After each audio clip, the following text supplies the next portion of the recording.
राज्य मंत्री मयंकेश्वर शरण सिंह का श्रावस्ती दौरा।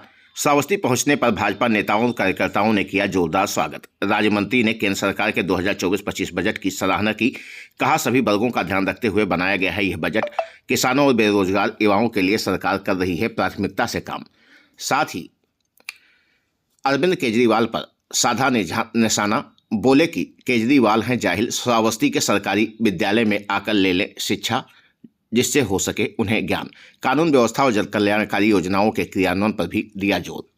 आप सभी का सबसे तेज खबर श्रावस्ती चैनल में स्वागत है। चैनल को लाइक, शेयर, सब्सक्राइब करें, साथ ही घंटी का बटन दबाना न भूलें, जिससे हर खबर आपको सबसे पहले मिलती रहे। खबर उत्तर प्रदेश के श्रावस्ती जनपद से है, जहां पर आज राज्य मंत्री मयंकेश्वर शरण सिंह का श्रावस्ती दौरा था। इस दौरान उन्होंने बजट पर प्रेस वार्ता की और तमाम तरह की जानकारी दी। प्रयास होता रहेगा।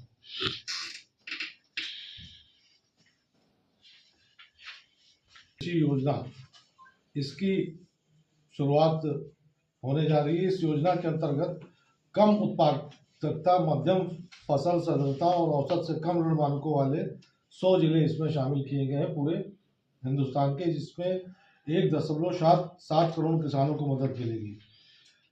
विशेषकर आपने देखा होगा अपने भारत में दालों दलहन जो फसलें हैं वो कम उगाई जा रही हैं और ज़्यादातर दलहन हम लोग को बाहर से मंगाना पड़ता है।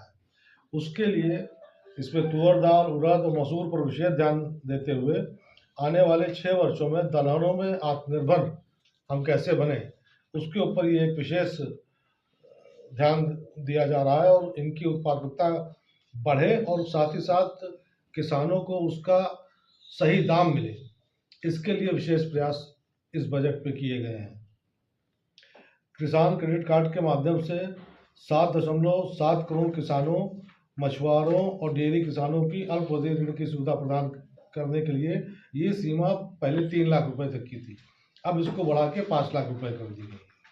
इसमें जो हमारा हिस्सा आया है 12,77,474 करोड़, मतलब 253 करोड़ रुपए, 253% की बढ़ोतरी। इसके साथ साथ जो ग्रांट दी, एड दिया जो केंद्र सरकार ने 2004 से 2014 के बीच में उत्तर प्रदेश को मिला 1,27,548 करोड़ रुपए और 2014 से 2024 के बीच में 4,96,874 करोड़ रुपए, 290% का इंक्रीज।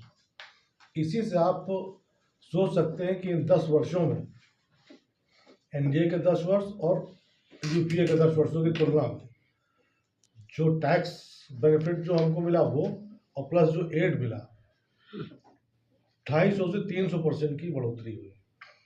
इसी के साथ साथ इस वर्ष जो 25-26 का जो बजट है, इसमें हमको केंद्र सरकार से टैक्स डिवोल्यूशन के रूप में 2,55,172.21 करोड़ रुपए मिलने की संभावना है और ये अपने आप में एक बहुत बड़ा अंतर आ रहा है। इसी के साथ इस वर्ष एड के रूप में जो उत्तर प्रदेश को मिलने वाला है वो 93,465 करोड़ रुपए इस एक वित्तीय वर्ष में एड जो है केंद्र सरकार देगी। इससे साफ स्पष्ट होता है कि जो केंद्र का बजट है उसमें उत्तर प्रदेश का जो हिस्सा है, जो हमें मिलना चाहिए, वो पूरी तरीके से केंद्र सरकार हमको दे रही है और साथ ही साथ हमें जो योजनाएं जो विशेषकर किसानों के लिए विशेष लोगों के ऊपर ध्यान में केंद्रित रखकर ये बनाया गया है। सबसे बड़ा जो इस बजट में निर्णय लिया गया है कि 12 लाख तक की आय के सभी व्यक्तियों को कर मुक्त कर दिया गया है। ये एक मध्यम वर्ग के लिए एक बहुत बड़ी, इसको आप जीत कह सकते हैं मध्यम वर्ग की, और पूरे भारत में करोड़ों लोगों को इससे फ़ायदा मिल रहा है। कुछ चीज़ें मैं विशेषकर आपको बताना चाहता हूँ। कई लोग बहुत भरमाते हैं। मैं एक अंतर बताना चाहता हूँ। जो 10 साल की यूपीए सरकार थी और 10 साल की जो एनडीए सरकार थी, इन दोनों में अंतर क्या है, विशेषकर उत्तर प्रदेश को लेकर। 2004 से 2014 के बीच में उत्तर प्रदेश को टैक्स डिवॉल्यूशन मतलब जो कर केंद्र सरकार लेती है और उसमें जो राज्य का हिस्सा होता है वो इन 10 सालों में केंद्र ने हमको दिया उत्तर प्रदेश को 3,62,291 करोड़ और एनडीए के जो 10 साल हैं। मेरा सवाल ये है। दूसरा, मंत्री जी, बात की गांव की, दलहनी फसलों की, कृषि अर्थ रोजगार की, मनरेगा में इस बजट में 1 रुपए की बढ़ोतरी नहीं की, जो पिछले साल से लगातार ऐसे ही चल रहा है। अगर पुराने बकाये की बात करें तो जिन स्टेटों में मनरेगा का बकाया है, जैसे उदाहरण के लिए पश्चिम बंगाल में 7500 करोड़ रुपए बकाया है मनरेगा का केंद्र का, अगर उसको और कम कर दिया जाए तो जितना भी निर्धारित बजट है मनरेगा का वो और कम हो जाएगा, जबकि नियम यह है कि 15 दिन के अंदर मजदूर को उसकी मजदूरी मिल जानी चाहिए। मनरेगा का बजट क्यों नहीं बढ़ रहा है? देखिए, तो आपने कहा कि दिल्ली को मद्देनजर रख के मिडिल क्लास को ध्यान में रखकर। अब दिल्ली में कितनी आबादी है? हाँ, ठीक।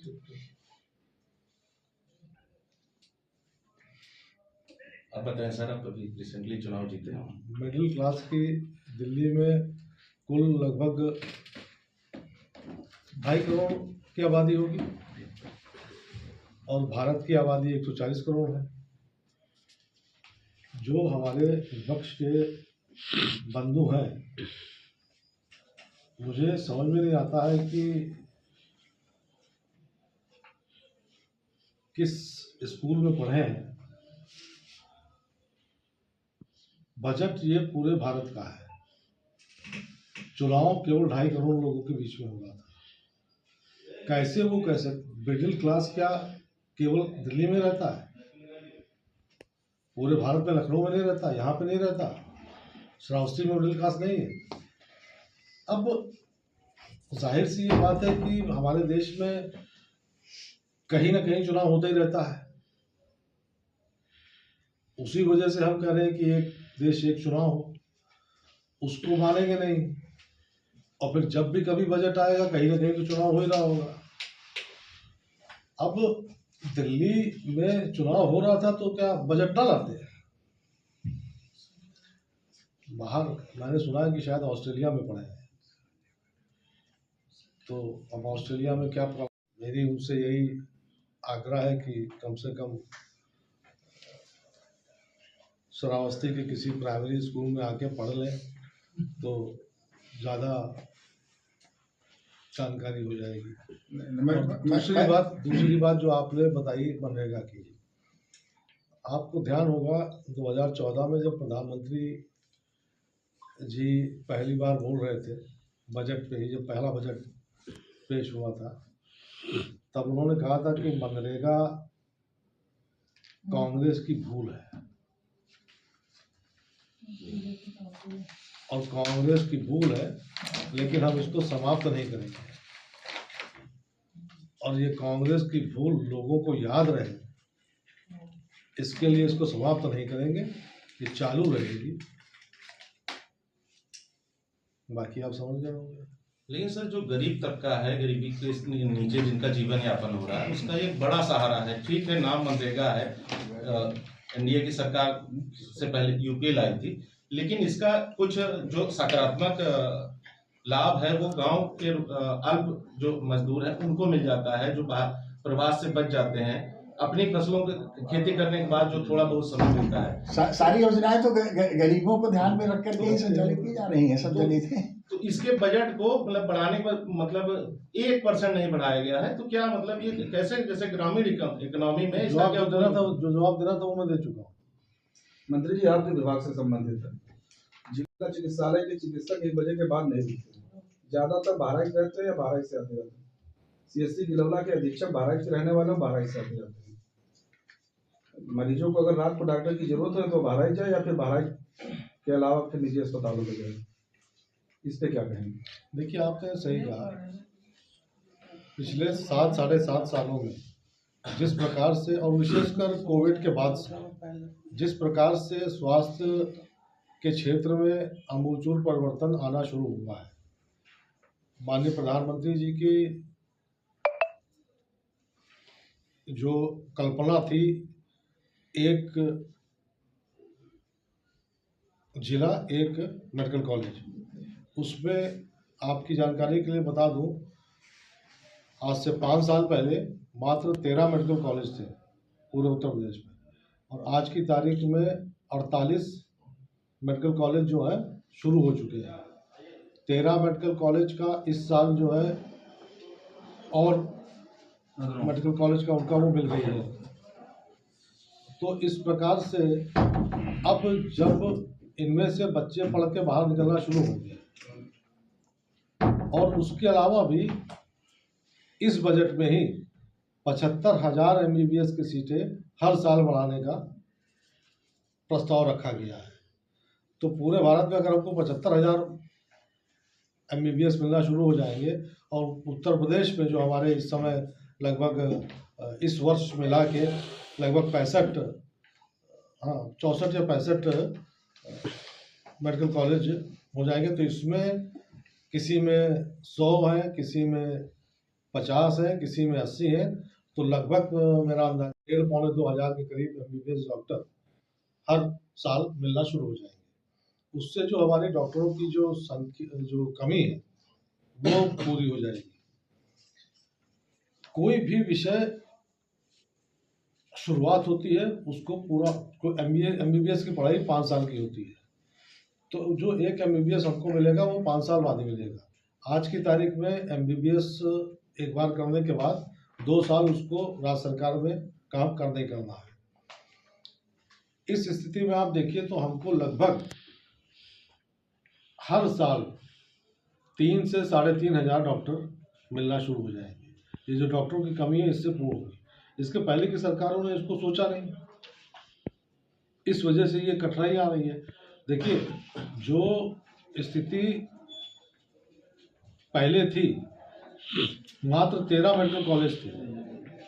उन मेडिकल कॉलेज में, और वो भी खासकर लखनऊ के आसपास, लखनऊ में था, प्रयागराज में, उसकी वजह से ये जो मेडिकल कॉलेजों की अब बढ़ोतरी शुरू हो गई, और आगे आने वाले कुछ वर्षों में हम लोग 75 जिलों में, श्रावस्ती भी है उसमें, हम लोग के उसमें यहाँ पे PPP मॉडल से व्यवस्था की जा रही है। और मुझे लगता है कि ये जो आपने उठाया है डॉक्टरों की कमी का, ये लगभग हम लोग आने वाले 2 सालों में पूरा कर देंगे।